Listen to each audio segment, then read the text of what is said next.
Ora, está, Jorge. Olá, amigos! Já estamos Como os é que três é? reunidos. Como é que estão? Tudo ótimo. Estávamos aqui a falar sobre a subida do Olivier à Torre, que vai fazer 25 km muito duros. E até temos Vocês aqui, acreditam nisso?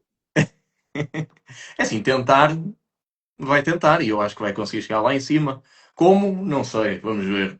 Mas Eu também próprio podemos, não. também podemos pôr o desafio ao Jorge Gabriela. Olha, uma das perguntas que tivemos foi isso mesmo. Porque não o Jorge também ser um desafio para ele? Epá, vamos a isto, desde que esteja no fim de semana e que eu possa, vamos subir a torre. Vamos arranjar um patrocínio de uma bicicletazinha qualquer. Não tem que mudar a bicicleta, é só emprestar. E eu entro nessa. Ora, aí Bora. está. Ok, Está Bora. nem que feito. demoremos 6 horas para fazer. Quantos quilómetros? Quantos é que ele vai fazer? Só É, são é, é, 25. é, da, é, da, é da Covilhã para a Serra da Estrela, são 25 quilómetros. Depois fizeste 25 km, ó Jorge. Pois hoje, até já fiz mais, é preciso que se diga. O problema é que foram 25 km planos, quase. Não foram a subir. É Verdade, isso, verdade. olha. Pomos isso em direto na RTP2, a subida do Olivier. Está a dizer aqui o Rui Alegre. Não sei, acho pouco provável, mas pá, olha, não arrisco.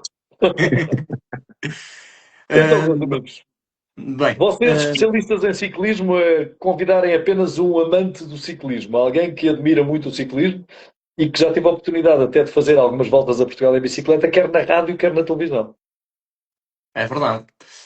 Ter-te aqui hoje, pronto, és uma figura que toda a gente no país, ou se não conhecer toda a gente, é porque estão a dormir, mas Oi. quase toda a gente te conhece.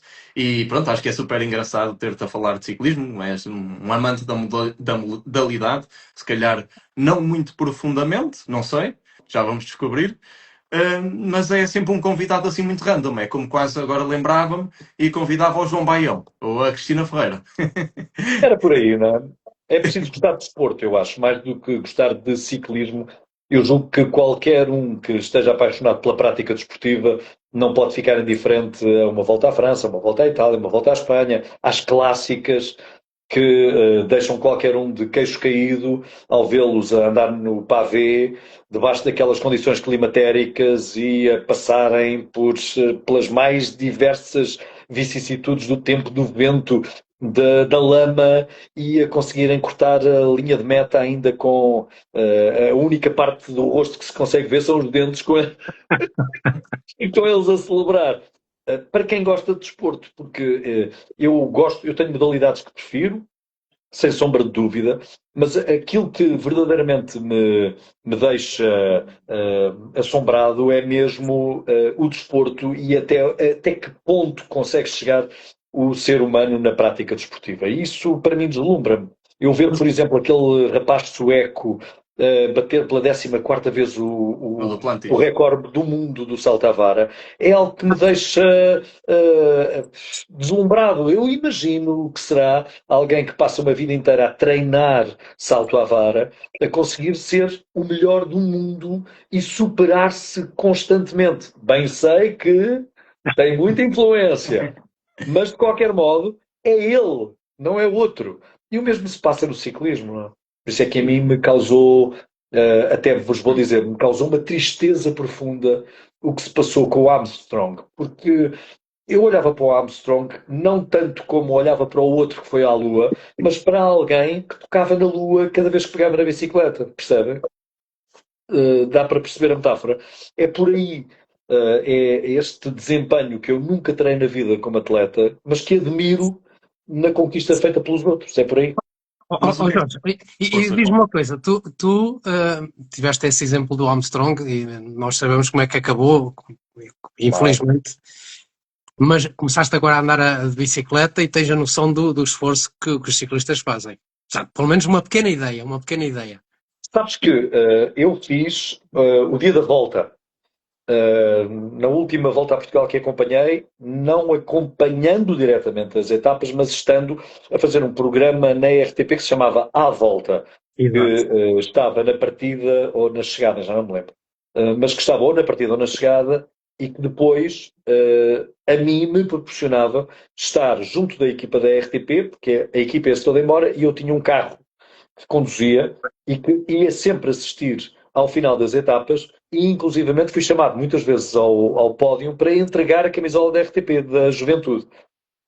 Portanto, eu tenho uma noção aproximada do esforço a que os atletas são acometidos. E repara, só para teres uma ideia de nomes históricos, o Tavares Rijo, por exemplo, que foi responsável pelo ciclismo do Boa Vista. Foi o meu responsável quando eu estava no Boa Vista. Pronto, aí tens. Tavares Rijo é meu amigo do coração, é uma pessoa com quem eu obrigatoriamente tenho de falar no Natal, na Páscoa, nos aniversários. É uma pessoa que eu adoro e que foi alguém que se juntou a mim por via do ciclismo, porque eu também não o conhecia e conhecia-o por via do ciclismo. Cândido Barbosa, o próprio Joaquim Gomes, o próprio Marcos Chagas. Eu tenho um episódio, eu não sei se já te contei, sobrinho, o episódio que eu tenho com o Marcos Chagas no início da minha carreira. Eu entro para a rádio comercial, então não te contei, vou contar a todos. Eu entro para a rádio comercial e fui fazer o Grande Prémio de Ciclismo de Torres Vedras.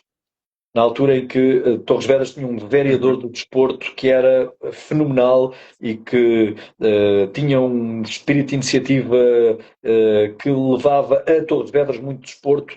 Durante anos, Torres Vedras era considerado como um dos concelhos mais promissores na prática desportiva. E então, eu fui acompanhar o Grande Prémio de Ciclismo Joaquim Agostinho, é assim que ele era chamado já na altura. Eu não tenho a certeza. Sim, o Grande Prémio de Torres Vedras e depois passou a Joaquim Agostinho. E depois passou a Joaquim Agostinho. E então eu fui, como jornalista da Rádio Comercial, acompanhar, foi talvez das minhas primeiras provas que eu fui acompanhar de ciclismo. E eu estava uma pilha de nervos, era novo, não é? E estava ali com alguns dos meus ídolos do ciclismo. Marcos Chagas, era o topo na altura e estávamos, todos aqueles que gostavam de desporto, ter uma vontade, alguém que estivesse ligado ao jornalismo tinha vontade de entrevistar o Marcos Chagas. Não é? Era um campeoníssimo, era alguém referência? Uma referência. Bom, o que é que se passa? O Marcos Chagas ganha uma etapa e eu vou entrevistá-lo de gravador na mão e todo preparado para fazer a entrevista e Marco Paulo! E ele diz-me: o meu nome é Marcos Chagas. E eu quase morri. Faço 2 perguntas, 3 perguntas. À quarta e última pergunta, volta a cair o mesmo erro com os nervos. Marco Paulo. E o homem diz, e o Marco diz-me: eu não me chamo Marco Paulo. E se me volta a chamar Marco Paulo, não lhe respondo a mais nenhuma pergunta. Epá, imagina.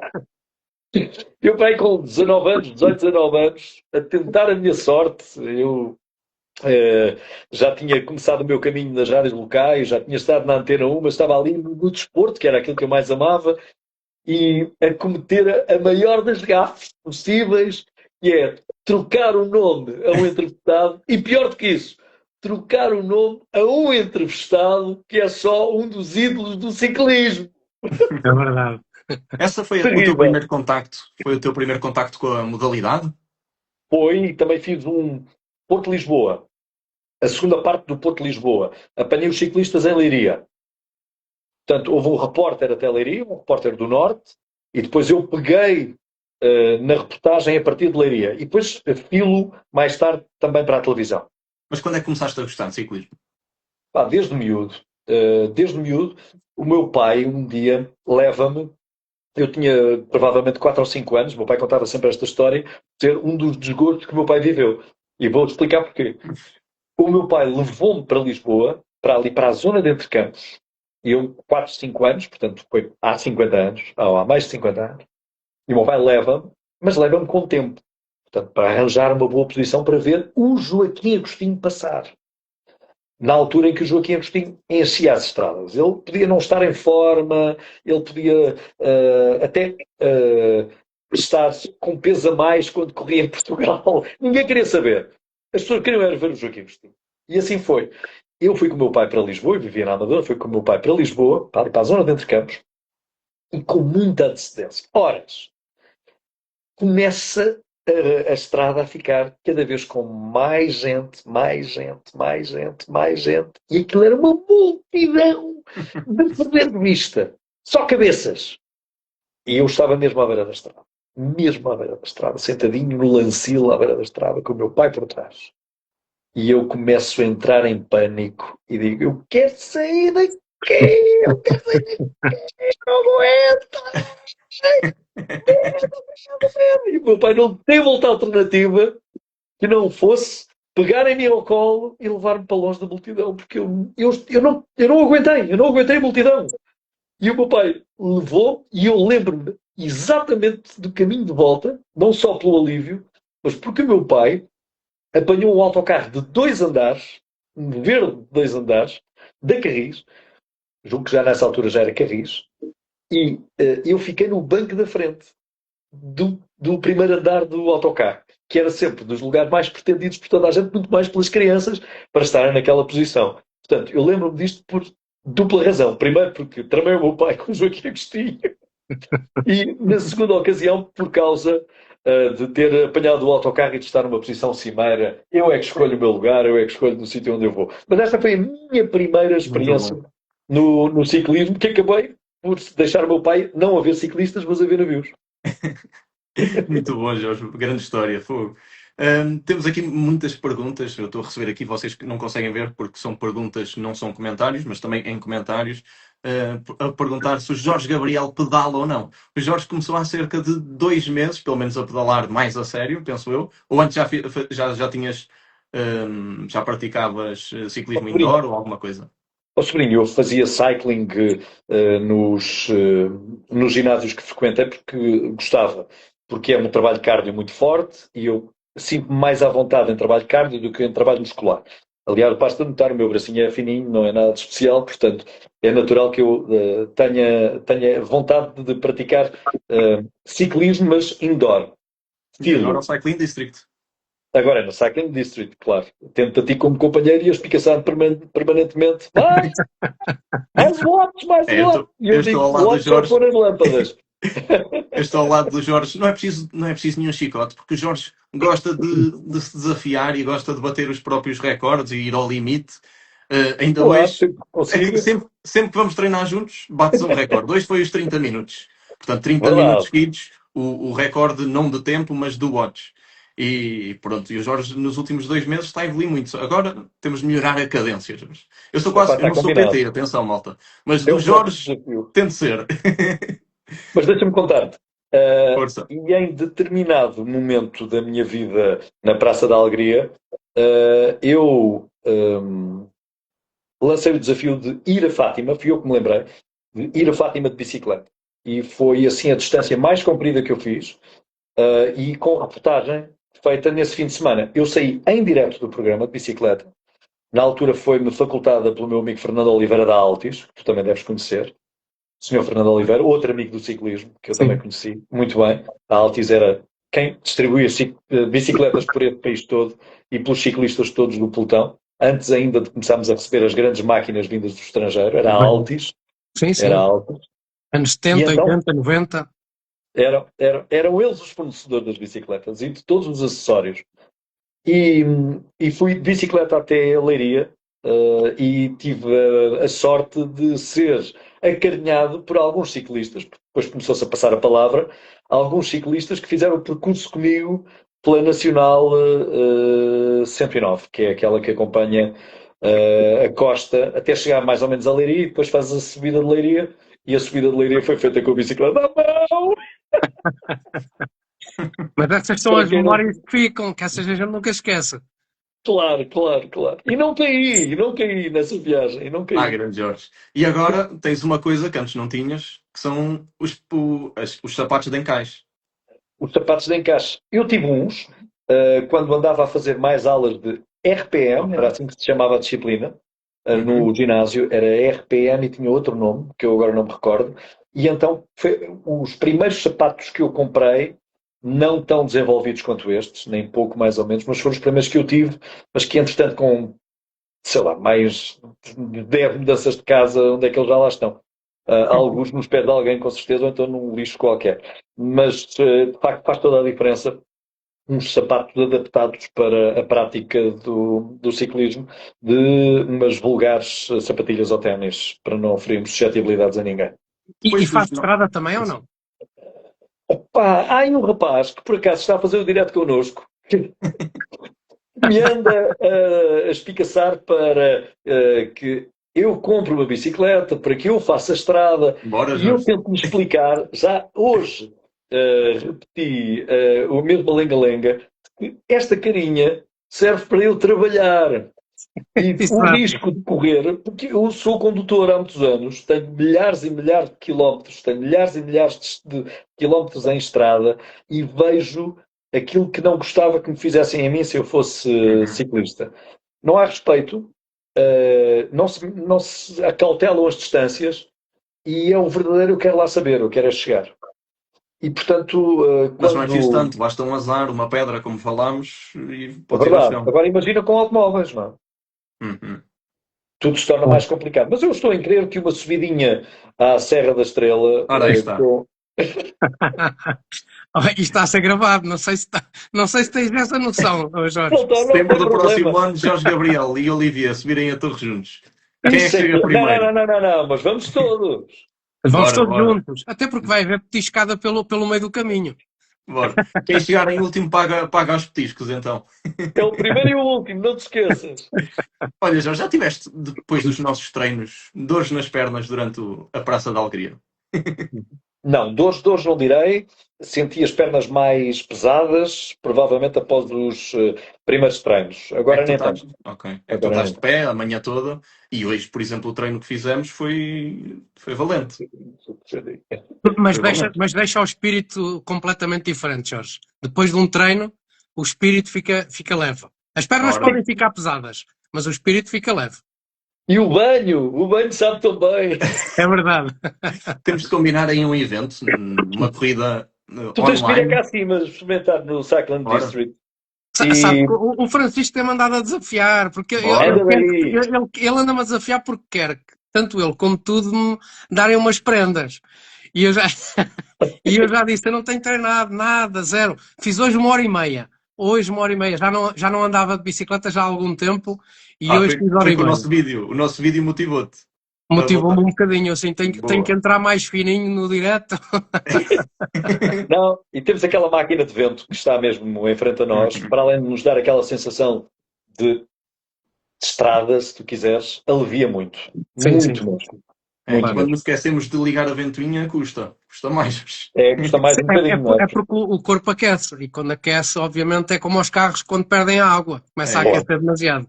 Aí hoje provoca eu, mais desgaste? Não. hoje Claro. eu Muito mais desgaste. a mandar alguns sprints, depois, se não tivesse a ventoinha ligada, ui ui. Mas temos. Era vê-lo. Até a bicicleta levanta, né? Mas vi. Qualquer dia grava o sobrinho a fazer um sprint, vai toda a gente morrer a rir. É isso, parece um Quando faltam maluquinho, as parece, asinhas. parece o Jonathan Millen, mas só a abanar a cabeça e o corpo. No Watch nem tanto. Olha, Mas temos que combinar aí um evento para a malta se juntar a partir de casa e toda a gente poder correr connosco. podíamos fazer isso e podíamos também, com a ajuda do Diogo da Cycling, Óbvio. E podíamos lá. organizar um dia onde tu, Paulo, és nosso convidado, és nosso guest star e todos aqueles que se quiserem juntar a nós juntam-se e corríamos tudo. Era uma Sim, ótima ideia. Era de era uma valor. ótima Era de ideia, valor. sem dúvida, sem O dúvida. Diogo entra nisso de certeza. Sim. Basta.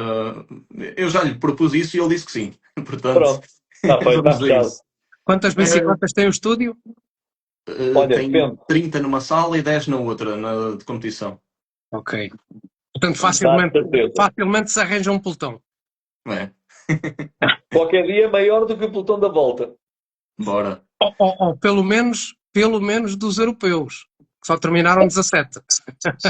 Mas a malta vai desistindo, não consegue pódio, para que é que lá está? Já temos Exato. essas mais para a frente. Já vamos falar um bocadinho dos europeus e do Mundial. Mas agora vamos voltar a entrar num tema assim mais sério. Que é, pronto, esta pergunta é mais para os dois, na realidade, porque trabalham os dois em televisão, que é porque é que não existe mais ciclismo na televisão? Porque é que não se fala mais de ciclismo? O ciclismo, neste momento, se calhar em Portugal, é a segunda modalidade mais acompanhada a seguir ao futebol, digo eu. Anda, Paulo. É uma pergunta que eu gostava de ver a responder, porque, como tu dizes, é uma modalidade que tem cultura em Portugal. O povo português gosta de ciclismo. E as audiências demonstram precisamente isso, tanto na RTP como no Eurosport. A cada ano que passa, pelo aquilo que me é dado de informação, a RTP consegue sempre fazer as suas melhorias de audiência. A Eurosport, eu diria que nos últimos, eu já trabalho na Eurosport, vai quase para 23 anos. E principalmente os últimos 10 anos nós temos feito um crescimento tremendo. E os últimos 5, então, é uma barbaridade de gente jovem, e isso também é algo importante, porque antes era aquela geração dos 50 para cima que viam muito ciclismo, hoje em dia não, hoje temos a juventude, e eu acho que aquele Mundial ganho pelo Rui Costa, a medalha de prata nos Jogos Olímpicos do Sérgio Paulinho, tudo isso foi influenciando, e com a chegada de muitos ciclistas portugueses ao World Tour, faz com que esta nova geração, gerações de 10, 15 anos, também acabem por seguir muita modalidade na televisão. E é uma pena realmente depois não ser posta em prática a modalidade mais assiduamente na televisão portuguesa, se fosse na RTP, seja em outros canais. E a RTP, ainda eu era ciclista profissional, já o Marcos Chagas era com o João Pedro Mendonça, comentadores na altura, com Miguel Barroso, eram os três, faziam uma equipa excelente. E nesses anos havia anos 90 e 94, 95, 94, 95, 94, 95, eu apanhei 96 talvez. Eu fiz a volta a Portugal em bicicleta na SIC e apanhei-te na SIC a fazer a volta. À revelia, nós íamos sendo expulsos. Gabriel, porque nos anos 90 eu não tenho com precisão se foi no ano 95 ou 96, penso que foi 95, porque 96 eu já estava no Boa Vista e foi antes disso. Portanto, 94, talvez o ano certo, em que a RTP nesse ano deu 8 corridas diretas. 8 corridas, todas elas por etapas. Portanto, havia muitas corridas naquela altura, e inclusive uma que eu tive um grave acidente na altura, na chegada ao Lourinhã, no Grande Prémio Portugal Telecom, que estava já o Marcos Chagas e o João Pedro Mendonça a comentar, e esse ano era um ano que a RTP dava muito ciclismo, e eu tive muita pena realmente que no ano seguinte baixaram um pouco o número de dias de competição na televisão e depois desapareceu ao ponto de basicamente continuar a ser dado apenas só a Volta a Portugal. Mas o que é certo é que a Volta a Portugal dá e continua a dar muitas audiências. É uma pena que não haja uma aposta mais forte, porque no Eurosport acho que não é um canal aberto, digamos assim, mas é um canal que aposta, mas isso não tem nada a ver com Portugal, é o canal em si, neste caso os americanos e os franceses que tomam conta daquilo que é as apostas feitas no canal e nesse campo. Para nós portugueses ficamos gratos porque o ciclismo é uma das modalidades mais apostadas e cada vez mais apostadas no Eurosport, inclusive em Portugal temos cada vez mais horas de ano para ano. Mas eu não me estou a referir apenas à transmissão, portanto, de provas. Ontem, até já comentei convosco, pensei que se podia criar um programa televisivo, por exemplo, o Sobre Odds, porque não, onde uma vez ou duas vezes por semana, 30 minutos, uma vez por semana, durante 30 minutos, falava de ciclismo. Fazia-se, portanto, os resumos, as análises e umas entrevistas, como estamos a fazer aqui, por exemplo. Um formato destes, numa RTP ou numa Eurosport, porque é que não é possível? É audiências que não há? É patrocinadores? A Federação não teria interesse? O que é que falta?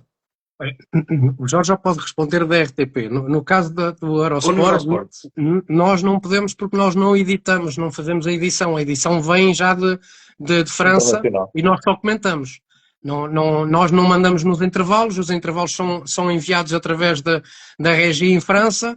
As entrevistas que nos aparecem, nós só somos informados 30 segundos antes que essa entrevista vai entrar, portanto nós não editamos nada. No caso da RTP já é diferente, já conseguem ali, na Volta a Portugal, fazerem a edição e aí já é outra história. Eu acho que é uma decisão editorial, eu acho que quem está à frente do desporto da RTP tem duas preocupações em análise. A primeira é dar os principais acontecimentos, e para dar os principais acontecimentos há que gerir também um orçamento. Portanto, o orçamento não estica, a RTP não nada em dinheiro. Nós sabemos que há vários anos, muitos anos mesmo, a taxa de audiovisual, que é a terceira mais barata da Europa, nós estamos ao nível da Albânia, Portanto, só para terem uma ideia, nós fazemos grandes exigências quanto ao serviço público, e não é para eu trabalhar na RTP, isto é uma constatação de um facto. A RTP tem dos orçamentos de serviço público mais baratos da Europa, porque a taxa não sobe, eu julgo que há pelo menos há uma década, e isso faz com que a RTP tenha que olhar para os seus números e ter de fazer escolhas. E muitas vezes as decisões editoriais prendem-se com um patrocínio que surge à última da hora, ou as federações que conseguem, por seu intermédio, algum patrocínio, algum filantropo que goste de uma determinada modalidade e que preste ali um apoio para que se faça a transmissão de uma prova ou de uma competição qualquer. Falo do ciclismo como posso falar de outra modalidade com destaque em Portugal. Eu lembro-me sempre aqui dos meus amigos da Maia, que têm campeões do mundo de ginástica acrobática, já de perder de vista. Algumas das miúdas que foram campeãs do mundo e campeãs da Europa são professoras atualmente. Portanto, imaginem há quantos anos eles já são campeões da Europa e campeões do mundo. E, no entanto, são só algumas provas e, por vezes, nem as provas se conseguem transmitir em direto porque não há plafond, não há dinheiro que chegue. Dir-me-ás, imediatamente a seguir, bom, Jorge, mas a RTP também incorre no chamado erro do desporto rei. Será um erro, é a questão que se prende quando nós sabemos a quantidade de horas que o Canal 2 oferece com as mais diversas modalidades que ultrapassam em muito o número de horas que é dedicado ao futebol. Tanto que o futebol já nem sequer transmissões na RTP tem, tirando a Seleção Nacional. Seleção Nacional de futebol, a Seleção de Sub-21, as meninas agora, mas ou a taça, a quantidade... de Portugal, basicamente. E a Taça de Portugal, lembras bem. Mas até os programas de desporto, de debate, não se comparam em número de horas, de tempo, com aquilo que fazem os canais concorrentes, o que torna depois a RTP3 muito menos competitiva do que todos os outros canais. Toda a gente fala que a RTP3 não tem audiência, mas o que é certo é que a RTP3 não oferece 6 a 8 horas de futebol por dia, que é o que acontece com a concorrência da RTP3. A RTP3 tem debates de manhã, tem debates à tarde e tem debates à noite sobre futebol. Os outros canais, os canais concorrentes da RTP. Portanto, é muito natural que depois isso também esteja em equação quando se pensa naquilo que se vai fazer ao dinheiro. Não é?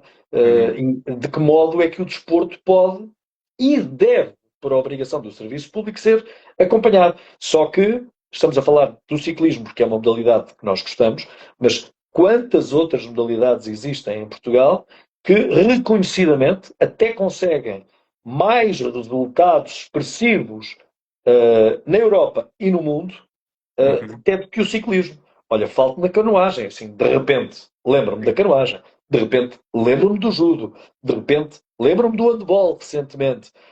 Portanto, isto tem tudo que ser ponderado e isto não serve de desculpa. Eu amo ciclismo e sempre que posso vejo. E também acho que provavelmente se houvesse um programa onde se pudesse fazer uma análise, nem que fosse tal e qual como tu fazes, com frames, com fotografias, apenas com uma conversa descontraída sobre modalidades, talvez nós conseguíssemos dar mais tempo de antena a modalidades que gostamos. Mas há muitos constrangimentos que levam a que tal não suceda. Eu sei, e repito, tem mais coisas que mudar. E não são apenas e só os canais de televisão responsáveis pela falta de cultura desportiva existente no nosso país. Não há, nas escolas, e começo já, e se vocês curtam por mim, eu começo já a despejar aqui uma série de medidas que eram obrigatórias de tomar para termos um país melhor, para termos cidadãos com mais saúde, para que não tivéssemos tanta necessidade de acorrer ao Serviço Nacional de Saúde e para que o desempenho intelectual fosse melhor. Digo-te já uma das medidas que seria, quanto a mim, obrigatória. A primeira aula até ao 12º ano era educação física. A primeira aula dos alunos era educação física. Quer fosse de pavilhão, quer fosse na rua. Era educação física. E não estou a falar apenas pelo meu gosto. Eu estou a documentar-me com a ciência. É a ciência que diz que se nós tivermos um desempenho físico diário, se praticarmos exercício físico diariamente, intelectualmente nós desenvolvemos-nos. E isto não obriga ninguém a ser um atleta de alta competição, a ser alguém que consiga saltar à vara e bater por 14 vezes o recorde do mundo. Basta apenas que haja desempenho físico regular para que nós tenhamos melhor desenvolvimento intelectual e, simultaneamente, estarmos a dar ao nosso corpo aquilo que ele necessita para se sentir, imaginem vocês, mais feliz. Bem, excelente análise, Jorge. Mais Acho que não feliz. diria melhor. E depois vamos por aqui fora. Porque Temos não há aqui- cultura desportiva no nosso país. Há cultura de clube. Há cultura de clube. Sim. Repara que nós gostamos das modalidades e o ciclismo beneficiou disso quando Benfica e Sporting andavam a correr o país na década de 30, na década de 40. O Benfica tem uma roda de ciclismo. É verdade. Lembram-se disso? No símbolo. Quando andavam a correr o país, os ciclistas e as pessoas andavam com a bandeirinha do Benfica e do Sporting em todo o país a ver passar o Benfica e a ver passar o Sporting. Agora, isto não é suficiente. Nós não podemos continuar com esta clubite aguda, onde não somos nunca capazes de apreciar o desempenho meritório dos outros. Achamos sempre que os outros só conseguem atingir as conquistas se fizerem batota, se forem apoiados, se andarem de algum modo a corromper as regras. Ora, isto não é desporto. Isto é outra coisa qualquer, mas desporto não é de certeza. Bem, mas não vamos entrar por esse caminho agora. Temos aqui um grande campeão no chat, o Nelson Évora, que até dá a ideia que deveria existir, dá a ideia não, afirma que deveria existir um canal público dedicado apenas ao desporto. Isto faria todo o sentido. Agora, Se houvesse mais dinheiro, eu assinava essa ideia. E juntava-me à equipa. a quem é que compete fazer tal sugestão, Paulo? É à Federação? É, portanto, um canal público como a RTP que tem de tomar a iniciativa de criar, por iniciativa própria, este tipo de canal? A quem é que cabe aqui fazer a sugestão e tomar o primeiro passo? Eu acho que o Jorge Gabriel há pouco disse o essencial, é o budget. Havendo dinheiro, tu consegues tudo. Se houver quem financie, pois tu, seja na RTP, seja noutro canal, tu vais conseguir ter esse espaço de tempo para debater, seja o que tu quiseres, seja ciclismo, seja atletismo, seja o que for. Haja dinheiro. Eu acho que isso é o mais importante. E, infelizmente, não é algo que abune muito a favor no nosso país. Não há quem aposte, falando agora do ciclismo. É uma modalidade muito acarinhada pelo povo, mas não há apostas fortes. Tu bates às portas das empresas a pedir dinheiro, e já não falo para o ciclismo profissional, falo para a formação, que é por aí que começa o ciclismo, para a formação, para os miudinhos, e pedes 1.000, 1.500 € para que eles possam ter a mínima condição de irem equipados para a corrida que vão fazer ao fim de semana, e acham muito dinheiro.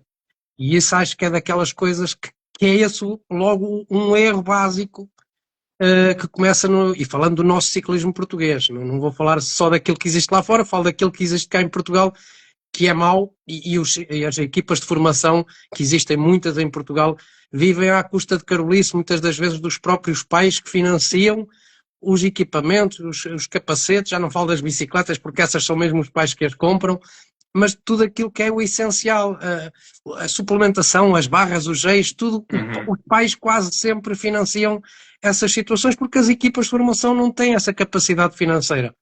Eu acho que em breve, É o em princípio... patrocínio. Exatamente. Em breve eu vou ter um direto, em princípio, com o presidente da Confederação Portuguesa do Desporto, Daniel Monteiro. Pelo menos falei com ele nesse sentido. Ele é muito sensível relativamente a estes assuntos que estamos aqui a conversar. Exatamente, e era excelente, eu vou-lhe colocar estas questões seguramente, porque não é apenas sobre o ciclismo, é sobre o desporto em geral. Claro. Mudando aqui o tema, mas continuando na comunicação, apesar de que este tema, se quiserem dizer mais alguma coisa sobre ele, podemos nos manter aqui. O entrevistador é o meu amigo. Ó Jorge, eu não tenho nenhuma formação em comunicação, jornalismo, Não é nada. preciso. Portanto, estamos aqui a ter uma conversa. Mas continuando na comunicação, de que forma, e agora mais no ciclismo, é que, portanto, a Federação e as equipas portuguesas podiam apostar mais na comunicação, Jorge? Deveriam fazê-lo? De que forma? Eu acho que as redes sociais são muito apelativas, não apenas para likes, mas também para demonstração daquilo que as equipas vão tentando fazer no nosso país e para a exposição da própria marca. Eu acho que falta muito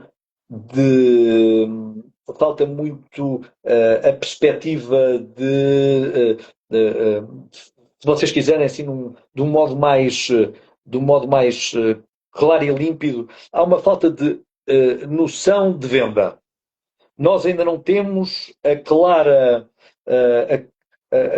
noção de como somos capazes de mostrar aquilo que temos e aqueles que nos apoiam. Há um déficit de marketing notório, mas não é só no ciclismo, é em quase todas as modalidades. Não se presta apoio a quem apoia.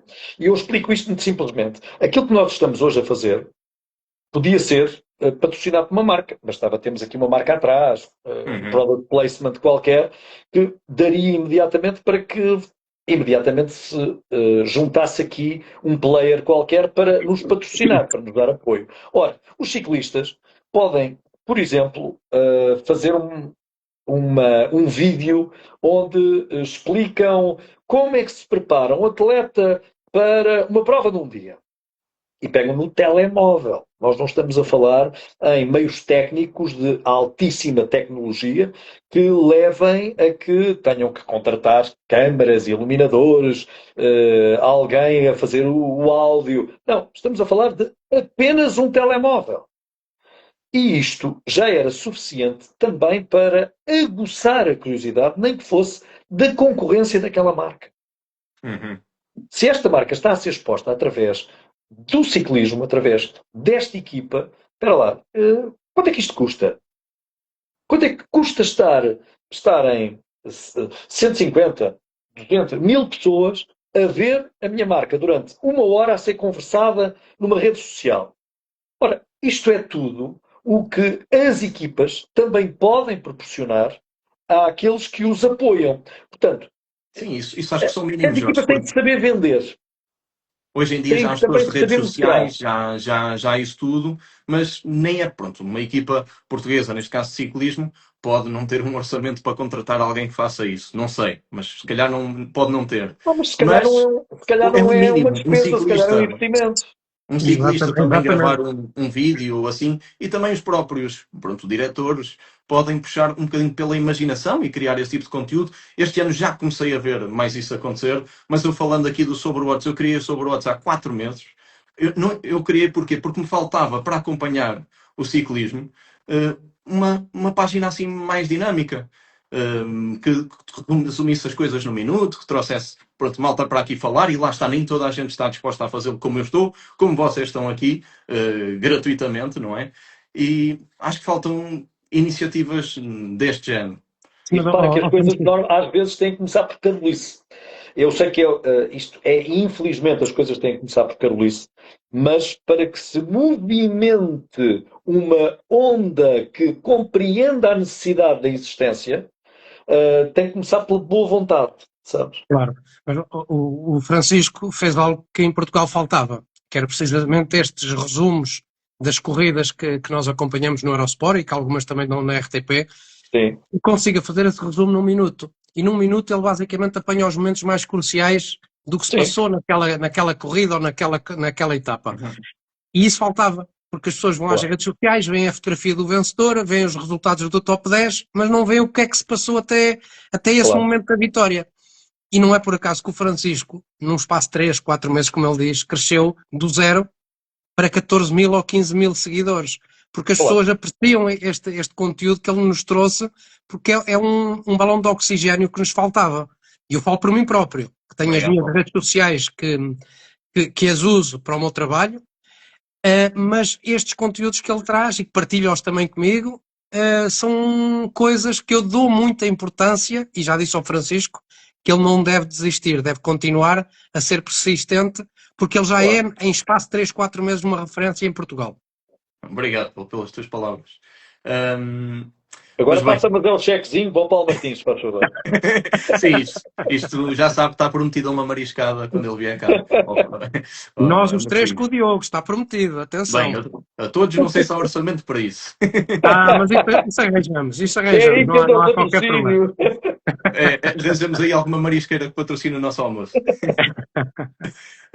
Paulo, mas falando também, por exemplo, os europeus não foram passados na totalidade. Eu tentei fazer pequenos apanhados durante a prova para a malta ir acompanhando. Porquê é que não foram passados na totalidade na Eurosport? Porquê é que a RTP também não transmitiu os europeus campeonatos importantes onde Portugal está representado? Olha, não te consigo dar essa resposta, porque a realidade é que no ano passado e em outras edições anteriores nós tínhamos os europeus desde as categorias de júniores, sub-23 e elites. E sempre foi assim que nós temos dado nos últimos anos. E este ano, não por culpa da Eurosport Portugal, há muita gente nas redes sociais que vem criticar porque é que nós, com tantos portugueses em ação, não demos a corrida. Não é porque nós não a tivéssemos vontade de dar todas as corridas. É o tal orçamento. E no caso da Eurosport Internacional, não é eles que também acabam por querer ou não querer. É a própria, no caso da organização dos europeus, que provavelmente não terá tido o budget suficiente para que no Eurosport Internacional fosse distribuído pelas Eurosports todas do mundo. E acabou por, no caso de Portugal e em outros países, nós só termos a parte elite feminina e masculina a ter sido transmitida, mas na Max, quem quisesse ver um pouco mais dos europeus poderia o ter feito. Claro que com isso há um custo acrescido. As pessoas também não entendem que às vezes para ter um conteúdo maior têm que ter um pagamento extra. Eu compreendo perfeitamente as pessoas, mas é a realidade. As coisas por vezes têm que ser pagas, infelizmente. E no caso destes europeus foi uma pena porque perdemos de alguma forma uma parte de uma grande corrida que tivemos naqueles últimos 75 km, mas também tivemos o conteúdo principal, a realidade seja dita. Não perdemos pitada novamente. Falávamos há pouco do Armstrong, o Gabriel falava, o Jorge falava do Armstrong, e temos agora a era do Pogačar, porque é um ciclista que toca em todo lado, e em todo lado que toca praticamente é ouro. Jesus. Meu Deus. Bem, o Pogačar, também já vamos para lá analisar o Pogačar e os europeus e o Mundial. Parece a pena analisar aquele comilão. O homem come tudo, é impossível. E as previsões do Jorge Gabriel, também já vamos analisar isso.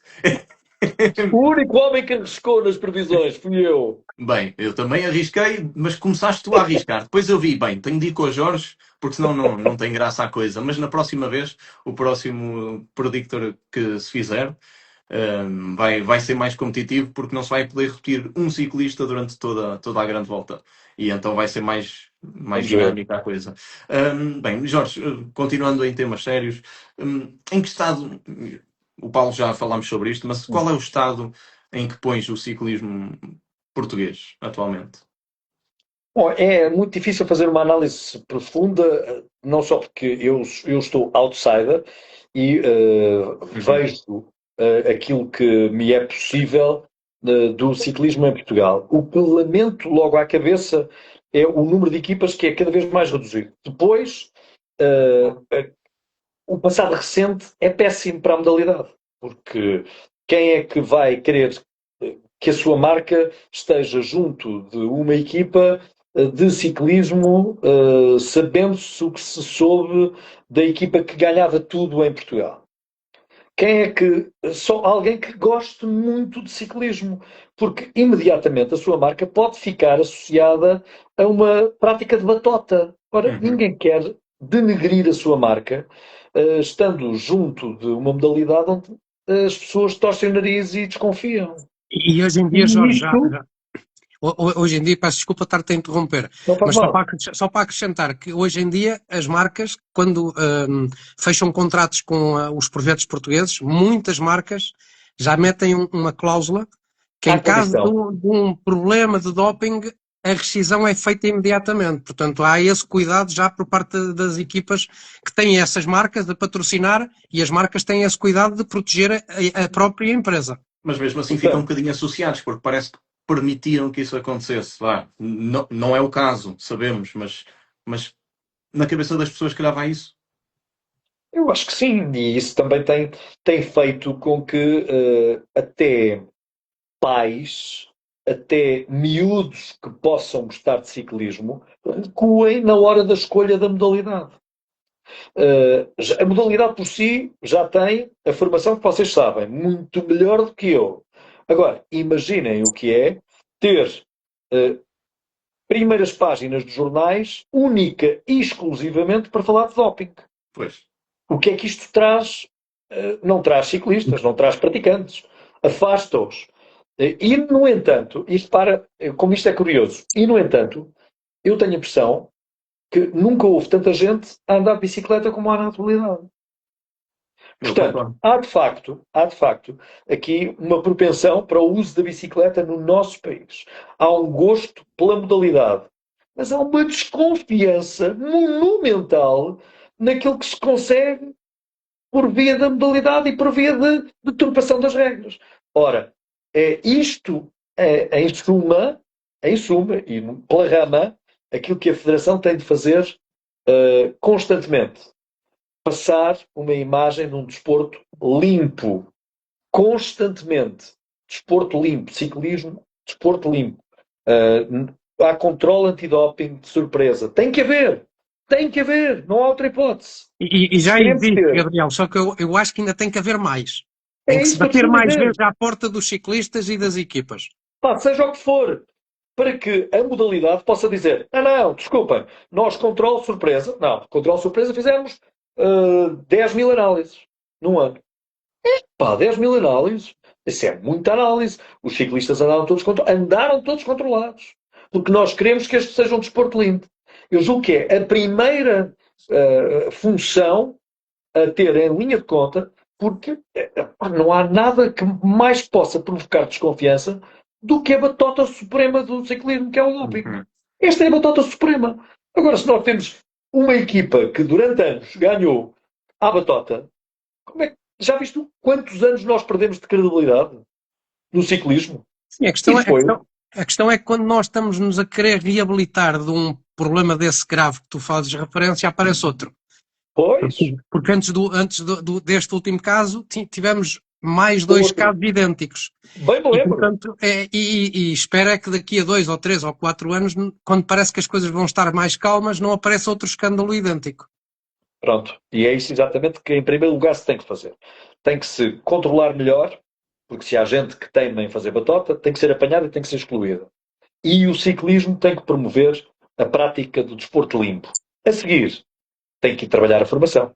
Porque nós percebemos que na formação de pavilhão, indoor, nós obtemos resultados. Portanto, há aqui um trabalho que tem sido feito naquela magnífica pista de Sangalhos que tem Yuri, dado bons Rui, resultados. Tem dado bons resultados. Portanto, se nós temos, quando estruturado, com um trabalho equilibrado, à la longue, com atletas que fisicamente se predestinavam já a conseguir bons resultados, nós topámos-los, pegámos neles, criámos ali uma bolha em Sangalhos que fez com que eles pudessem progredir de modo faseado até conseguirem atingir os objetivos que atingiram, que são objetivos máximos no mundo. Por favor, então vamos dar esse segundo passo para que mais jovens possam ter oportunidade, não só em pista, mas também na estrada, não é? Sim, mas eu acredito que mesmo eles poderiam ter tido mais apoio. Pelo menos já ouvi Isso já o pronto, sabemos, a não é? falarem sobre Isso já isso. o sabemos. Isso já o sabemos. Tu já viste quantas ramadas já deu o Fernando Pimenta até o Fernando Pimenta poder dizer que está à vontade para praticar desporto?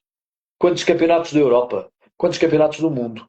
Quantos recordes teve o Fernando Pimenta que bater para conseguir estar o atleta que está? E repara, já numa fase em que ele começa a olhar mais para o fim da linha do que propriamente para o meio ou para o princípio, não é? Ele ganhou muito para conseguir ser considerado. Agora, pá, está na altura, não é? Vamos continuar neste projeto que, com todo o respeito, não pode ser apenas um projeto olímpico para 4 anos. Não pode ser. Ninguém faz atletas em 4 anos para ganhar medalhas, que é outro dos enganos. Deixem-se de objetivos por medalhas. Olhem para 12 anos, olhem para 16 anos. Claro, mas Projetos olímpicos não se fazem em 4 anos. O olimpismo não existe há 4 anos. Isso não é verdade. Isso é para os atletas que já estão em prática. E mesmo esses, se não têm já resultados, não vale a pena estarmos à espera que eles de repente se transformem.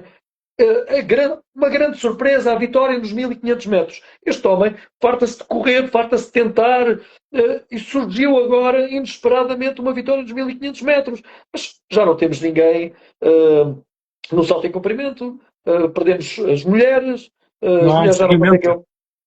Não, porque os projetos olímpicos e os grandes resultados não se fazem há 4 anos. Vejam o que se fez em Barcelona em 92. Vejam o que fez França para os seus Jogos Olímpicos em Paris. Vejam o que fez a Inglaterra. A Inglaterra é um caso paradigmático de como tem de se dar pelo menos 3 Olimpíadas para se conseguir bons resultados. Não se consegue por menos. É os chineses, o que fizeram os chineses nos Jogos Olímpicos de 2008. O que eles andaram a correr, porque eles não estavam no topo do medalheiro, não é assim que lhe chamam, nos Jogos Olímpicos? Acho que é assim, é o nome que lhe dão.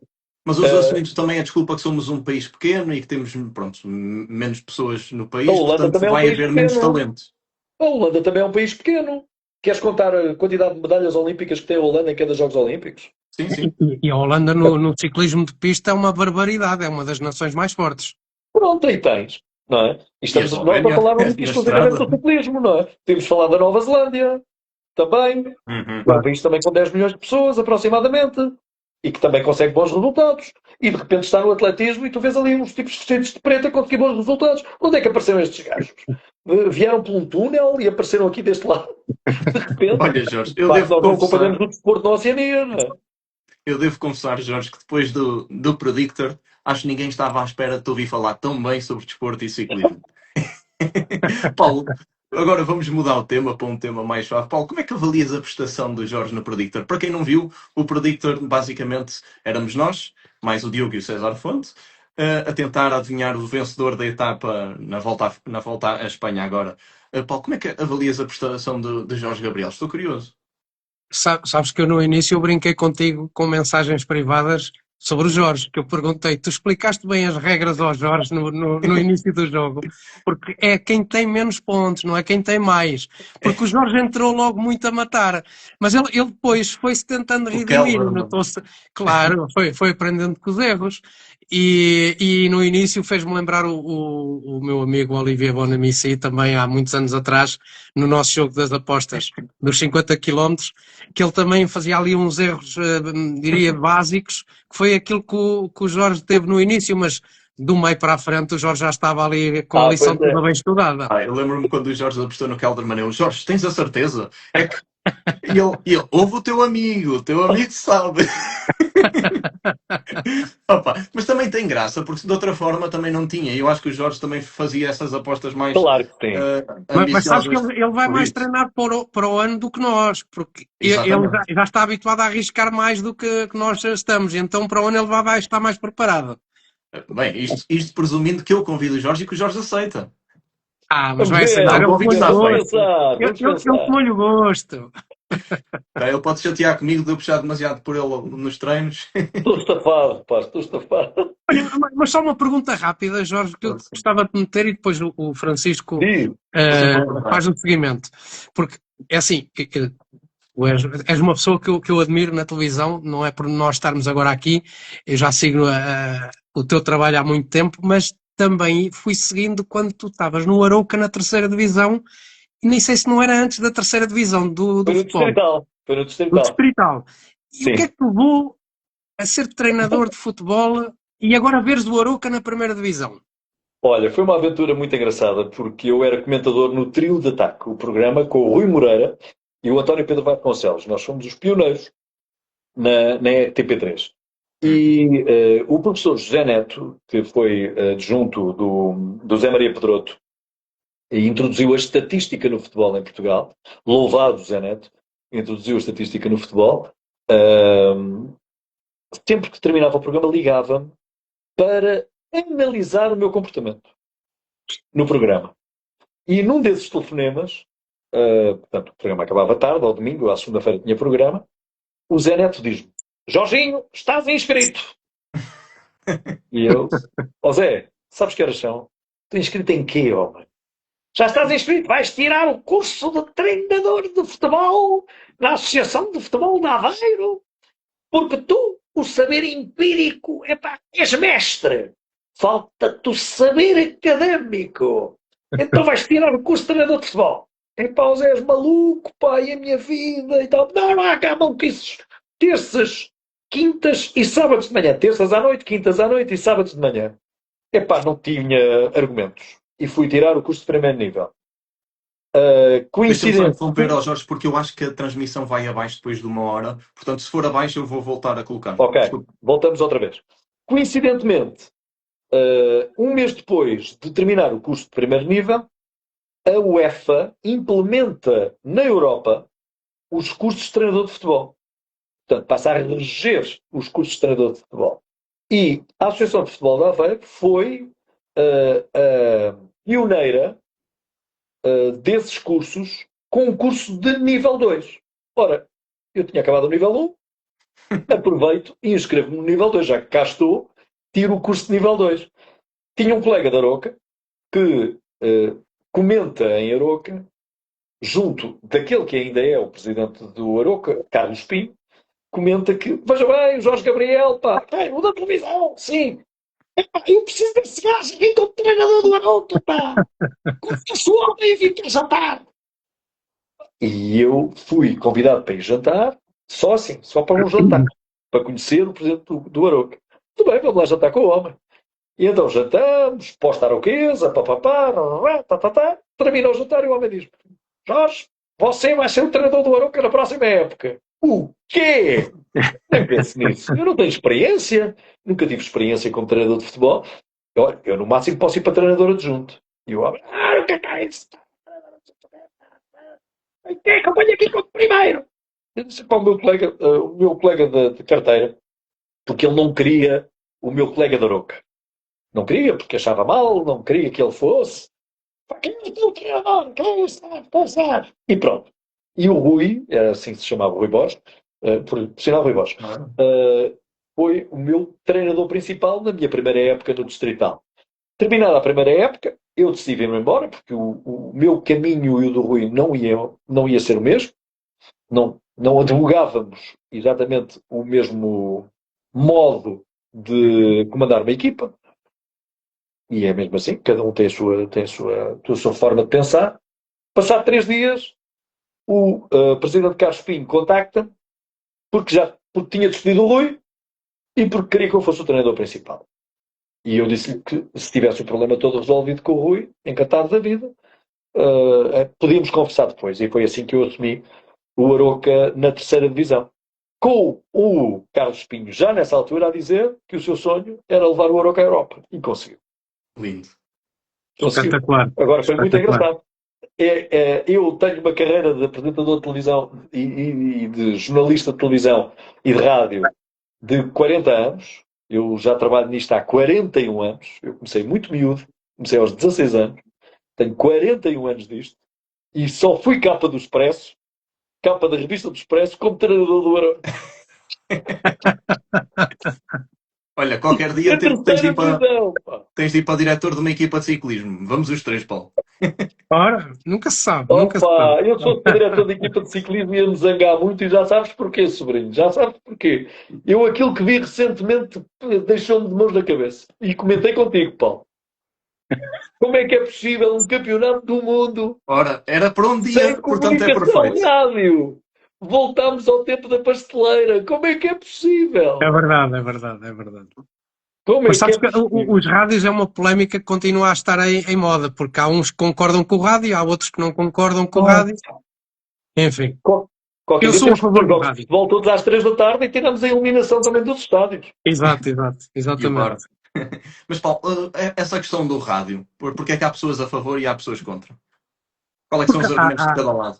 não, porque há quem não concorda com os rádios, acham que o rádio tira muita perspectiva do ciclista poder ser autónomo e trabalha um pouco quase como robô à espera de informações vindas do carro do diretor desportivo.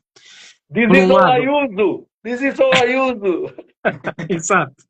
Mas eu pessoalmente, o rádio não é só para mandar atacar ou mandar defender ou mandar puxar. Claro. O rádio tem muitas funções que são muito importantes, de avisar o perigo,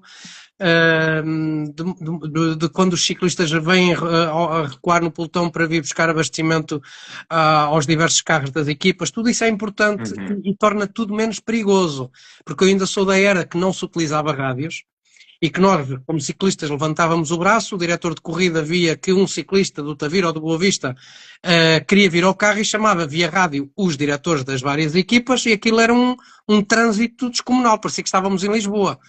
E isso, por vezes, acatava atropelos dos ciclistas, e eu acho que os rádios vieram trazer muita disciplina nos próprios carros dos vários diretores desportivos. Por isso é que eu acho que está tudo muito mais seguro.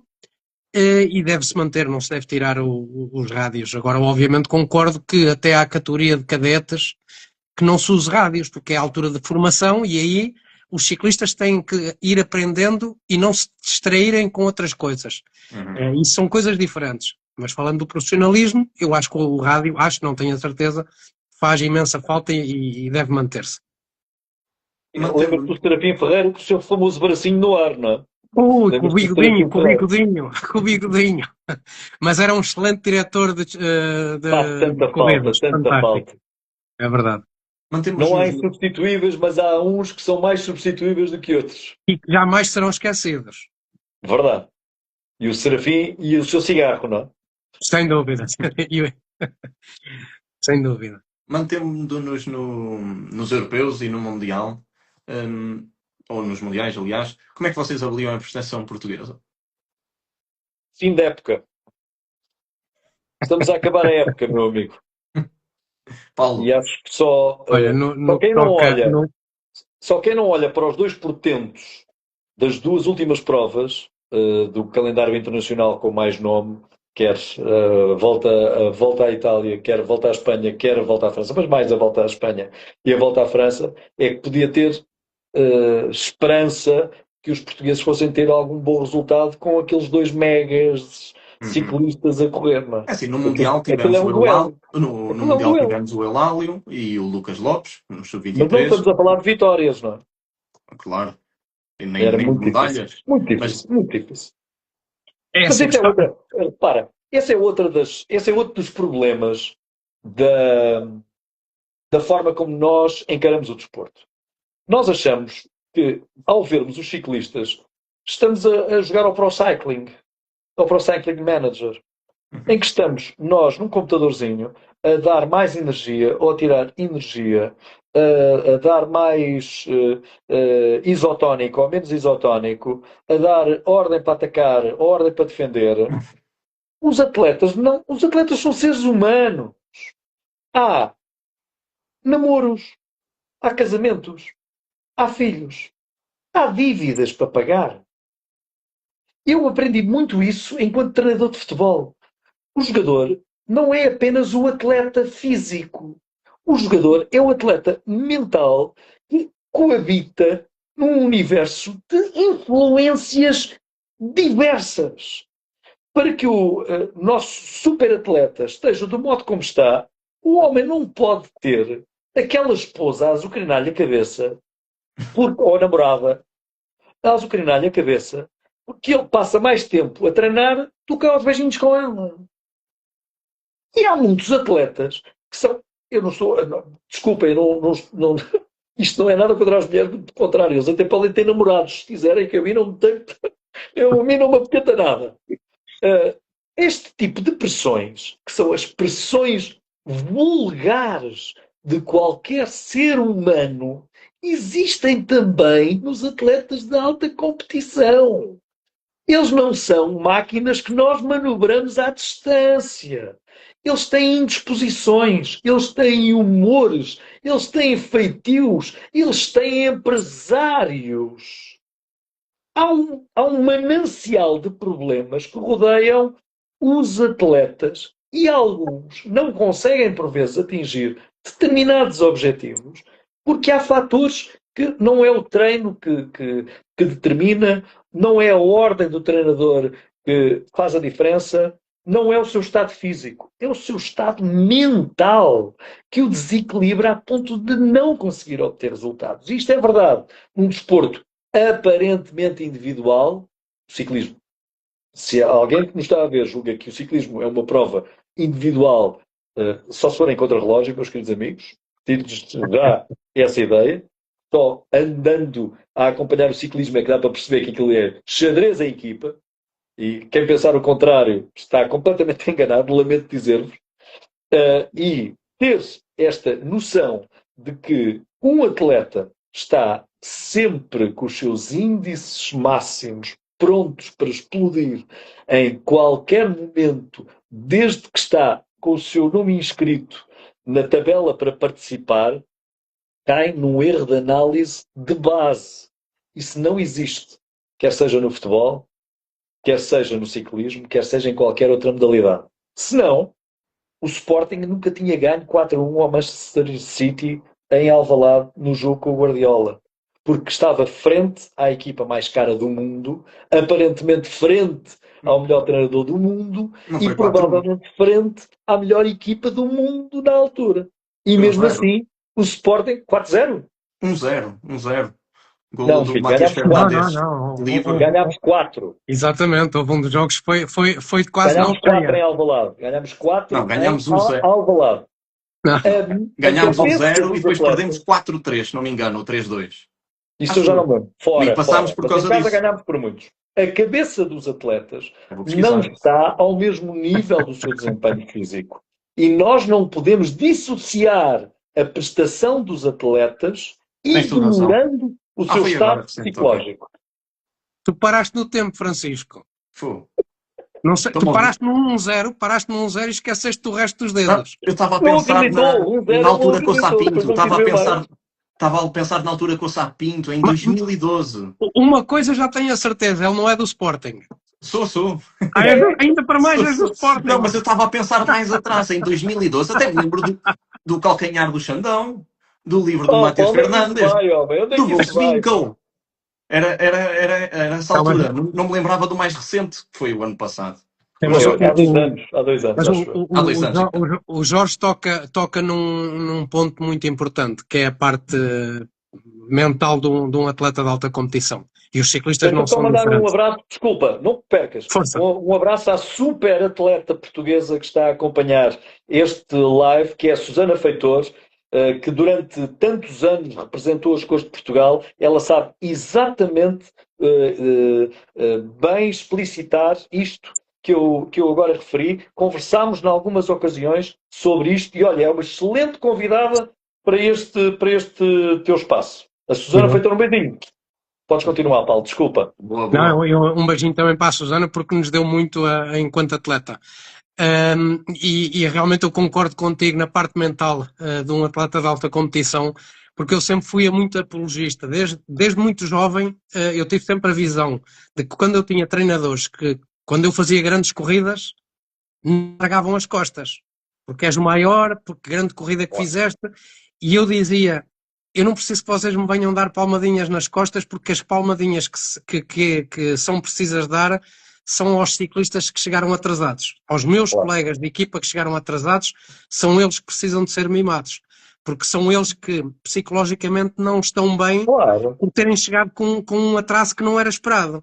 Quando nós ganhamos, normalmente não precisamos de nada, porque nós já estamos tão lá em cima que não precisamos que nos venham dizer que nós estamos bons.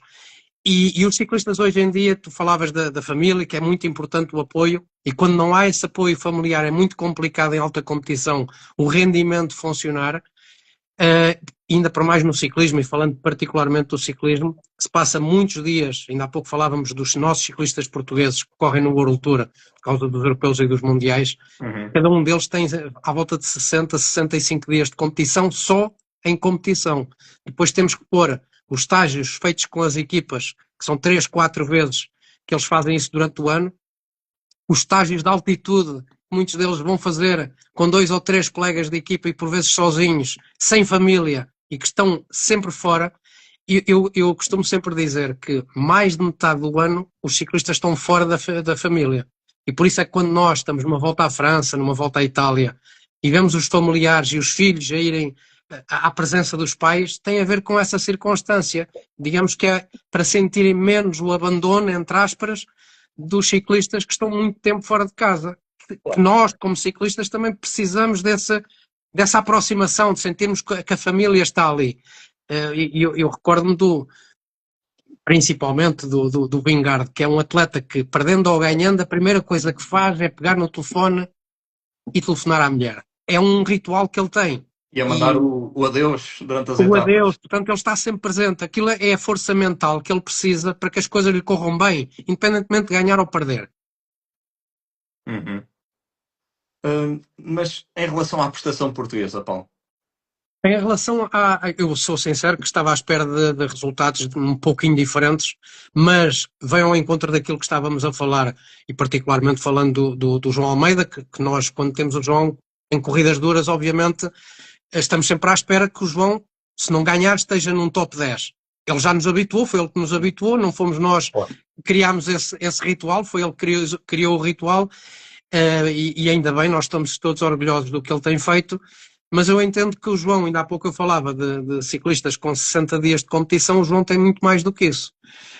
Só a correr, e temos que pensar que o João, desde fevereiro, que está a andar muito bem, que é um dos melhores ciclistas da atualidade do mundo, não é do ciclismo português, é do mundo nesta altura, e esta época foi uma época muito saturante para ele. Ele desde fevereiro, março, que está a discutir e a ganhar corridas, e nós portugueses, não podemos exigir ao João que sempre que vai correr para ganhar. Ele não faz mais porque não pode. E o Jorge já esteve à frente de uma equipa de futebol, pois os jogadores pudessem ganhar os jogos todos 5 ou 6-0, eles ganhavam-nos sempre dessa forma. Mas as coisas nem sempre acontecem dessa forma. O Vingegaard ainda agora veio de uma grande volta à Espanha e chegou ao Campeonato da Europa, iam 50 ou 60 ciclistas na frente e o homem não andava, simplesmente não andava, porque não era o seu dia, era um dia que ele pagou o esforço de uma temporada também que foi sendo realizada. Agora, em relação a Portugal, como tu disseste, o Eulálio no Mundial faz um Mundial astronómico, acho que ninguém estaria à espera num percurso tão duro, fazer um top 10, ser nono, ser o 6º ou 7º português na história do ciclismo nacional, fechar top 10 no Mundial. Extraordinário, primeiro ano dentro do World Tour, conseguir fazer aquele lugar magnífico, e não foi só o 10º lugar, ou o top 10 que ele faz, o 9º lugar que ele faz, é um 9º lugar a atacar, ele atacou a corrida, ele ajudou a movimentar. E muitas vezes as pessoas falam nas circunstâncias, ok, é certo, há muita gente que depois desiste, quando percebe que não consegue uma boa classificação vai desistindo, e tu deste nota disso, então agora no Europeu isso aconteceu, no Mundial também foi uma verdade, vocês também davam a discutir na transmissão quantos é que ficavam até ao fim. O Eulálio não tem culpa disso, não é? Portanto, claro. O Eulálio foi ficando, não é? E percebeu que podia ter uma boa oportunidade. Ele agarrou a oportunidade, não é? Aliás, Jorge, basta pegar no Eulálio, que estava inscrito para o Europeu. Ele faz o grande Mundial que faz, estava convocado para o Europeu, e a equipa da Bahrein automaticamente, peço desculpa, mas não vais ao Europeu porque nós precisamos de ti nas clássicas de Itália. Claro.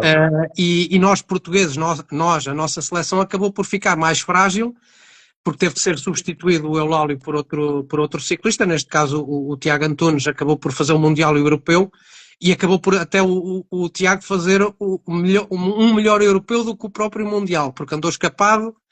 Nós praticamente já não o vimos quando entramos no direto, ele estava quase apanhado, porque hoje em dia, quando se tem um Remco Evenepoel e um Pogačar em ação, os homens não gostam de esperar pela última hora de corrida, e isso fez com que a fuga do Tiago Antunes tivesse sido apanhada, e depois aquele avassalador ataque do Pogačar, que já é quase normal, portanto... Terminaram 17 ciclistas, Paulo. 17 ciclistas. Ainda assim não é o recorde histórico, não é o recorde histórico, porque o recorde histórico já vem de há muitos anos atrás, mas também não era um pelotão de 160 ou 150, era um pelotão de 70 ou 80 na altura, mas houve um ano em que terminaram apenas 8 ciclistas.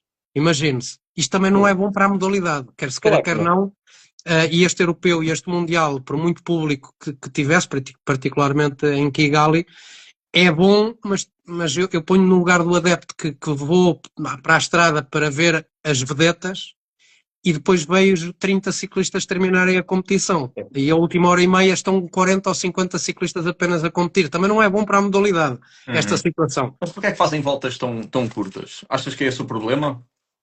Eu penso que neste caso destas duas corridas em concreto tem a ver com a dureza do percurso e pela distância curta de cada volta. Porque se nós analisarmos em outras ocasiões, fazia-se uma primeira volta de 100 e poucos quilómetros fora do circuito final e depois fazíamos então 4, 5 voltas e aí os abandonos eram mais reduzidos.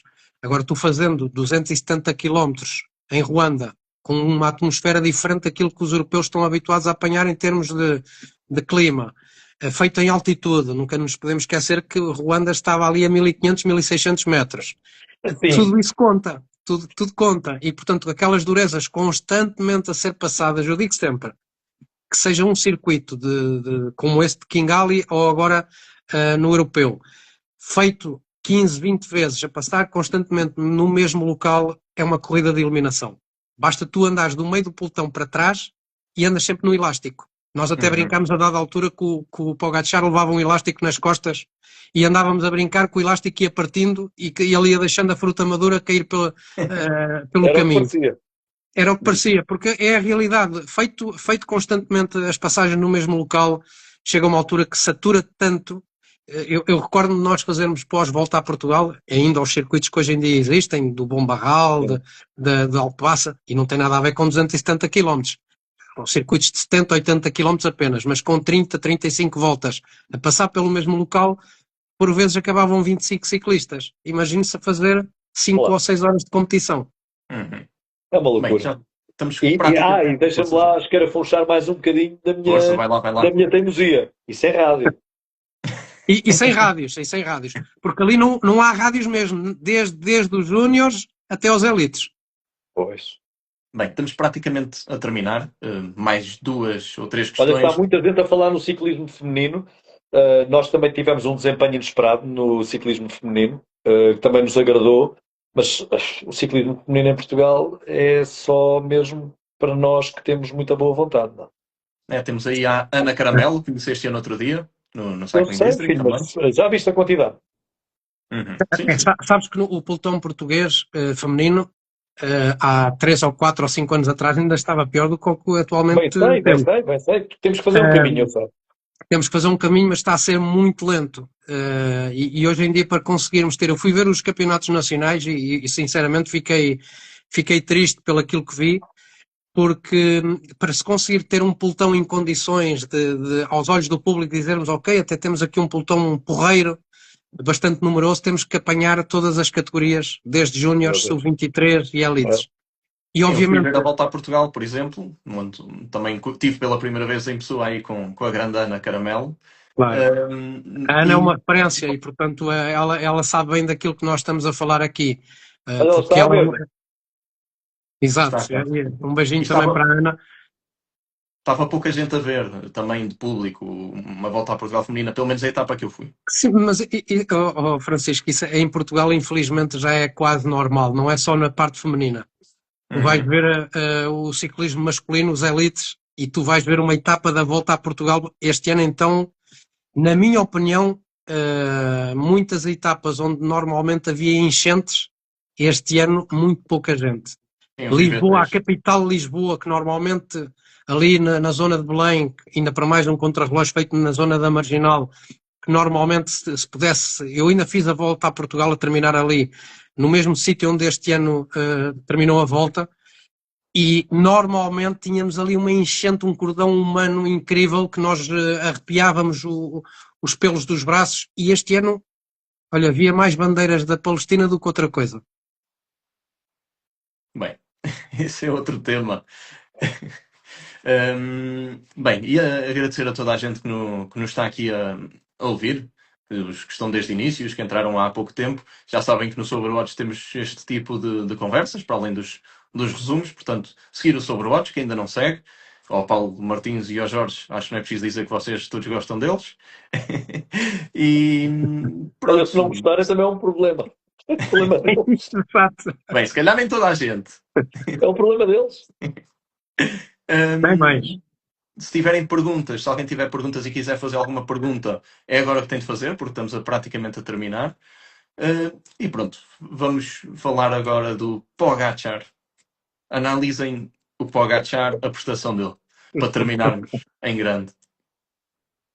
Pá, o Paulo saberá muito melhor do que eu o seu trajeto e o que ele prometia desde a volta ao Algarve, não é? Que é talvez a primeira volta onde toda a gente fica de olho aberto. Que é isto? Onde é que Foi vem ali este que ele filho? começou. Foi ali que ele começou a ganhar. Que é isto? Quem é este rapaz? É um super atleta. Eu sou-te sincero.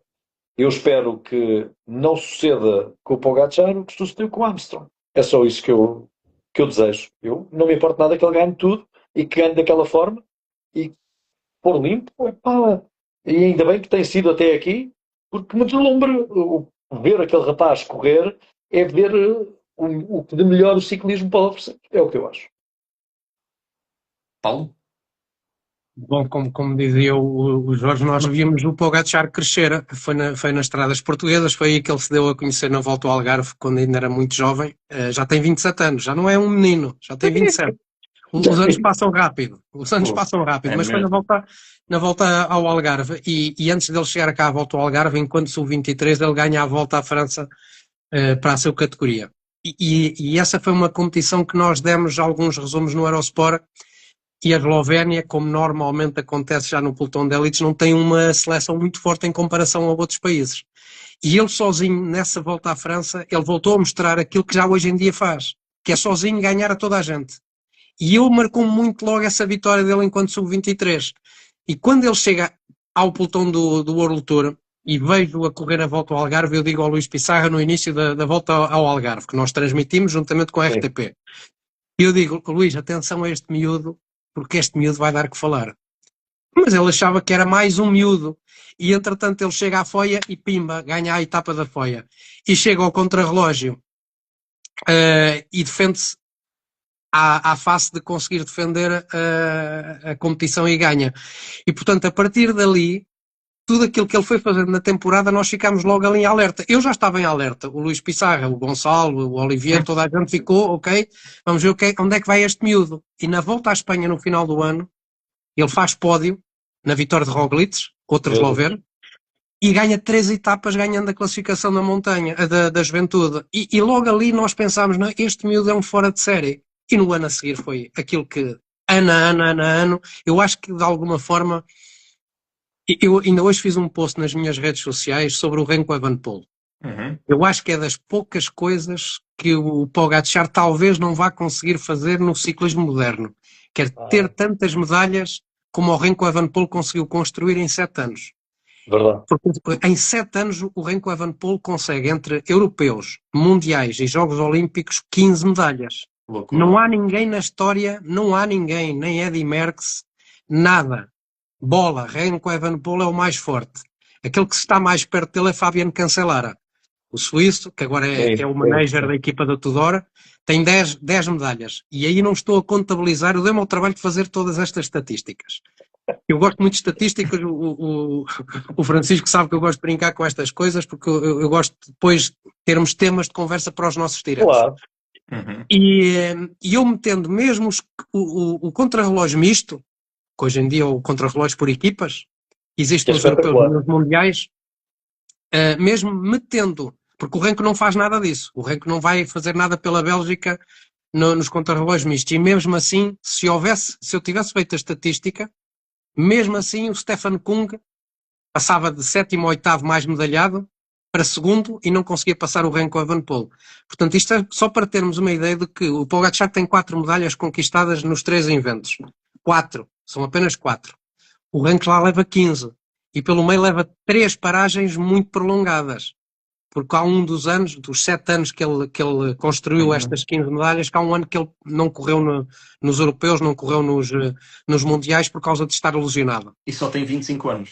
E só tem 25 anos. Portanto, eu acredito, muito sinceramente, porque cá em Portugal há muita gente que não gosta do Renko Evenepoel por causa daquilo que existiu com o João Almeida na De Koninck, quando eles eram colegas de equipa.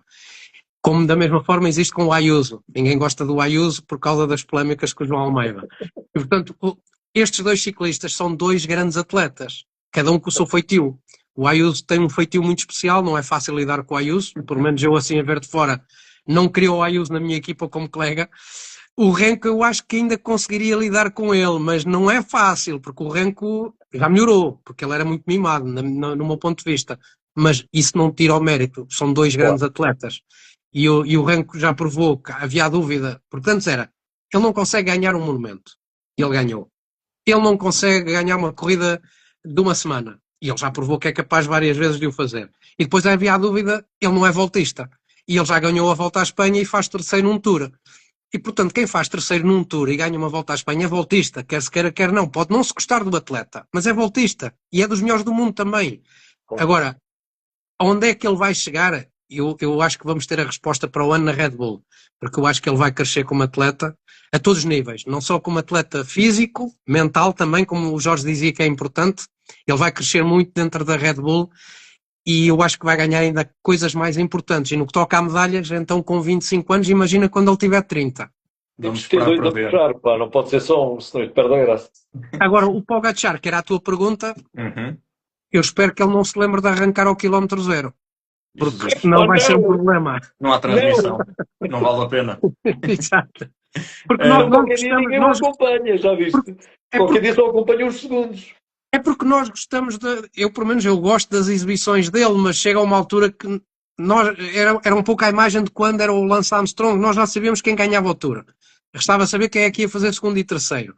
Hoje em dia, quando vamos para uma corrida dura, seja quem lá estiver presente, se o Pogačar estiver lá, numa condição normal sabemos que ele vai ganhar. E resta saber com que vantagem. Já nem é quem é que vai fazer segundo ou terceiro, é com que vantagem. Porque ele bate recordes, constantemente recordes. É incrível. É um atleta incrível. É o Pogačar e é o Poggi, é o nosso Poggi. Respondendo aqui a uma pergunta que tenho aqui, portanto, que é para quando um podcast no YouTube com vários convidados. Bem, o podcast que temos neste momento é este, no formato Instagram, acho que é mais fácil de chegar a toda a gente. Depois é colocado, tudo o que tivemos a falar aqui vai ser colocado no YouTube e no Spotify. Um formato mais à frente, só se for na televisão, com mais ambição, com o Jorge Gabriel, por exemplo. Vamos ver até onde é que isto chega. Respondendo aqui a também outra pergunta, que não é no Pogačar, mas será no Paul Seixas e Isaac Del Toro, um versus o outro. Paulo, o que é que achas? Um contra o outro, qual é que achas que vai mais longe? É que o Isaac Del Toro neste momento já deu mais provas, mas o Paul Seixas se calhar demonstra ter mais potencial. Ou não concordas? Olha, eu não te consigo responder uma coisa dessas, porque é assim, nesta altura o Isaac Del Toro é superior. Estamos a falar de dois miúdos, um com 21 anos, o Del Toro, mexicano, num país sem tradição no ciclismo, e dentro da melhor equipa do mundo da atualidade, que é o AE, e temos o Paul Seixas, tem ali umas costelas portuguesas, porque ele é da Guarda, a família é da Guarda, portanto o Seixas vem de Portugal, não vem de França. Ele pode ter os genes franceses, mas também tem alguns portugueses. E é um miúdo com 19 anos. Aquilo que ele fez neste europeu não é o alcance. É o ciclista mais jovem de sempre a fazer pódio num europeu, apesar de não ter muita história ao europeu, mas é o ciclista mais jovem. Acabou os mais jovens, 19 anos. Os mais jovens, entre eles estava Renko Evenepoel, mais 2 ou 3 ciclistas também importantes, com 21 anos. Ele consegue com 19 anos ser ciclista de pódio neste europeu. E num europeu, como sabemos, muito duro, batido por duas lendas, não é? Vivas, que é o Renko Evenepoel e o Pogačar. Ele festejou como se tivesse ganho. Obviamente, eu ponho no lugar dele, para mim, olha, faz-me lembrar a medalha de prata do Sérgio Paulinho quando é batido pelo Paulo Bettini nos Jogos Olímpicos de 2004. basicamente a mesma coisa. O Sérgio, segundo, eu recordo-me de estar com o Sérgio uns dias logo a seguir, e o Sérgio estava nas nuvens. Uma medalha de prata nos Jogos Olímpicos, fantástico. Foi a primeira que nós tínhamos tido até então.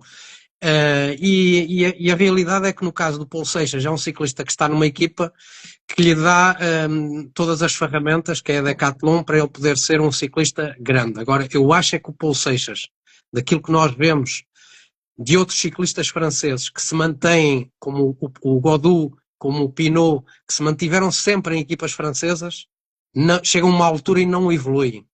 E eu acho que o Paulo Seixas pode até estar na equipa da Decathlon até aos 23, 24 anos, mas depois tem que dar o salto para outra equipa que lhe dê outras ferramentas que não as que tem atualmente. No caso do Del Toro, basta dizer que ele nesta altura só é batido por Pogacar e penso que pelo Merlier. São os dois ciclistas a nível mundial com mais vitórias do mexicano. Portanto, estão apresentados os dois. São dois ciclistas com uma pérola tremenda, um diamante que vai dar muito que falar. E no caso do Del Toro é um ciclista que tem uma leitura de corrida fantástica. Olha, há aqui muita gente a pedir um próximo live com o Olivier. Sigam o Sobrones, que em breve é possível que aconteça. É possível que aconteça. Ele nos rolos. A dar entrevista a fazer... Mas sabe, Jorge, que já está combinado que ele um dia destes vem à minha casa fazer um treininho. Mas isso vai ser live no certo, não vou perdoar. Isso está garantido. Vai ser muito bom. E depois temos aqui a responder, não sei se é o verdadeiro bruxo de Faf. E eu queria fazer uma pergunta se o João vai ganhar o Giro de Itália para o ano. Era uma boa previsão. Melhor que a previsão do Jorge, se calhar. Olha, para um próximo predictor. Era engraçado. Se seguir ciclismo, seria engraçado ver. Para o ano, João, temos aqui uma pergunta sobre o João. Se é... Pronto, o que é que esperar do João no próximo ano? Para terminar. Não sei se queres responder. Não é voltar à Itália, Paulo? Ainda não está garantido, mas nós julgamos que tudo leva a crer que ele lá vai estar. É voltar à Itália. Olha aqui uma amiga a ver-nos da Austrália. Viu-te bem, Down Under. Mas em relação ao João Almeida, eu acho que, no meu ponto de vista, o Giro de Itália está no horizonte. Agora a questão aqui e nós temos falado muito sobre esse tema no Eurosport, que é a questão se o Pogacar vai querer fazer 2 grandes voltas na temporada. Eu pessoalmente acho que mesmo que faça 2 voltas, o Pogacar vai ser Tour, volta à Espanha, porque ele quer na volta à Espanha fazer vencer o Giro, vencer o Tour, e falta-lhe a volta à Espanha, e portanto ele mais cedo ou mais tarde vai estar na volta à Espanha. Mas por outro lado, sabemos que o Pogacar é um ciclista que quer ganhar também no início do ano os monumentos, e está-lhe atravessado a Milão-São Remo, que é no início do ano. Depois quer ir ao Paris-Roubaix, depois quer ir ao Tour de Flandres, onde ele já ganhou no Tour de Flandres, mas também quer ganhar o Paris-Roubaix para mostrar que é capaz de ganhar no pavé. Eu acho que a volta à Itália para Pogacar para o ano será esquecida. A volta à Espanha talvez também seja esquecida, por uma única razão. Porque os campeonatos do mundo são em Montreal, no Canadá. E nós sabemos o que é que este ano ele fez em Montreal, que deu um espetáculo muito grande e só não ganhou porque deu a vitória ao McNulty, seu colega de equipa. E vai ser naquele praticamente circuito idêntico, constantemente a passar ali durante 20 km a cada volta, naquelas 2, 3 subidas. Vai ser também um martírio. 30 este ano, vamos ver se para o ano terminam 30. E por isso eu acho que o João Almeida tem tudo, pelo aquilo que me dá indicações nos bastidores, de que ele vai fazer a volta à Itália, provavelmente estará no Tour ao lado do Pogacar, mas com o objetivo de sabe como é que se faz a volta à Itália, já fez pódio, já lá ganhou uma etapa, já foi protagonista durante 15 dias de camisola rosa na sua primeira presença. É um ciclista que está maduro, portanto, seja com Vingegaard como rival, porque já soube falar de Vingegaard poder estar no Giro, mas ele também já sabe como é que há de lidar com o Vingegaard, porque também se aprende com as derrotas da volta à Espanha. E de que maneira? Portanto, e a volta à Espanha não é a volta à Itália. A volta à Itália é muito, mas muito mais dura. E o João vai apanhar subidas que gosta. É certo que o Vingegaard também gosta, mas o João acho que é um ciclista que está mais direcionado ao Giro do que à volta à Espanha. Bem, acho que falámos tudo o que tínhamos para falar. Pronto, há aqui mais perguntas, mas já estamos aqui quase há 2 horas. O Jorge já está a pensar na Praça da Alegria da manhã. Exato. Numa próxima vez, vocês podiam ter enviado as perguntas mais cedo. Eu também te coloquei para enviarem as perguntas. Respondemos, acho que deu para responder. Quero agradecer Olá. a todos terem estado aí. Numa próxima vez, vamos responder às vossas questões, seguramente. Quero agradecer ao Jorge, ao Paulo. Já não agradeço porque já é da casa. Já fizemos umas quantas lives. Também estou a brincar. Agradeço aí ao Paulo por estar aqui. Acho que toda a gente que gosta de ciclismo fica contente com este tipo de iniciativas. Pronto, é um gosto estar aqui a falar convosco. Jorge, muito obrigado. Menina, amanhã treina, só para avisar. E de manhã, atenção que é para aqueceres logo. Uma bicicleta na Praça da Alegria. Tens de levar lá ao Cycling District qualquer dia, o Diogo. Vamos tentar. Boa. Pronto, olha, agradeço, Jorge. Olha, obrigado pelo convite, um grande abraço, Paulo, e agora só falta mesmo a mariscada, mas antes, treininho. Exatamente. Um abraço, Jorge, um prazer. Um abraço, Um Francisco. grande abraço, obrigado. Obrigado a todos, malta. Obrigado. Sigam o Cycling, sigam o Overwatch. E o Cycling District também, porque Também. Tchau, malta, fiquem bem. Um abraço. Vou dar aqui só mais 10 segundos por causa do delay. Um abraço. E até amanhã, Jorge. Até amanhã, amigo. Bom treino.